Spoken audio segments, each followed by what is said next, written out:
I don't want you to see failure as a disease. I want you to see it as a currency. I want you to know that there are lessons that you learn and you gain wisdom in the lesson. You gain a deeper understanding of the power of your future. There are things you will be able to buy in your future with the currency of failure, with the lesson that you learn. Sometimes your life will be in a slump, just like sports. Some of the best shooters can't hit baskets different times in games. They get in a slump. Do they sit on the sideline and say, I just didn't hit a basket today? No, they continue to execute. I suggest to you that if you are facing a challenge, don't stop. Stay busy. Work your plan. Continue to do those things that you know that work for you after you have evaluated yourself in the situation. Continue to move. Stay busy, stay busy, stay busy. I think this is really important whether you are writing a book or you're starting a restaurant or you're writing a business plan. You have to understand that good ideas take time. And if you are working and toiling away like I was and something doesn't feel right, pay attention to that. And as Brian Tracy said, attempt the impossible in order to improve your work. Think about that for a second. Attempt the impossible just to get better, to try the things that you know are going to fail, things that the world is going to tell you simply cannot be. But even if it violates the laws of physics, if there's something in that attempt that you're going to learn, you owe it to yourself. You have a fucking moral obligation to try. Because all of the people that will lie in your wake are the people that didn't try simply because they didn't believe that they could do it. Take a look back over the last few months. Did you make some mistakes? How could you correct those for the future? Take a look back over the last year. Have you done it right or done it wrong? Let's correct it for the next year. Learn from your personal experience. Let's make the changes. Every now and then, you got to look in that mirror and say, you know what? My bad. My fault. My mistake. You got to have goals that take you to the brink.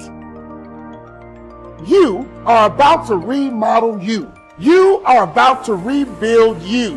A better version of you. Ain't nothing wrong with you, but we got to get you better. There's nothing wrong with you, but you got to improve. We may not be perfect people, we may not have perfect situations, but we are still significant nonetheless. And we have been blessed with a rich body of emotions. We have emotions. We're not like roses or plants or bushes that have life without feeling. We have feelings, and when we use them properly, they are very effective in motivating you toward your destiny.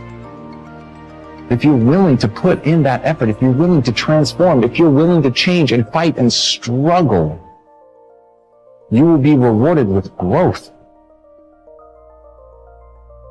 You'll be rewarded with improvement. You'll be rewarded with the ability to close your eyes, imagine a world, and then open your eyes and make that world come true.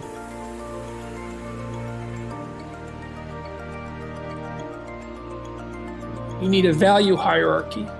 It's inevitable that you have a value hierarchy and that you look at the world through it, and that it should be well structured, and that there should be something of divine importance at the top. I would say what should occupy the top position is the realization, for example, that each person is of divine value, and that the most appropriate way of interacting with potential is by embodying and speaking the truth. That's not a bad way of briefly conceptualizing what might be at the highest pinnacle of the value structure. I would say that's what the logos is. And so the soul is what manifests itself in the choice between different pathways, in the choice between different ways of transforming the potential of the future into the actuality of the present. And it does that by making ethical decisions, by choosing between good and evil at each choice point. And to the degree that it chooses good, then it takes the raw potential of the future and it transforms it into the being of the present that is good. And to the degree that it does that in a manner that's evil and contaminated by malevolence and hatred and vengefulness, then it takes a pathway that corrupts the world and makes things worse. And it's the soul that's doing that, and it's the soul that's responsible for that.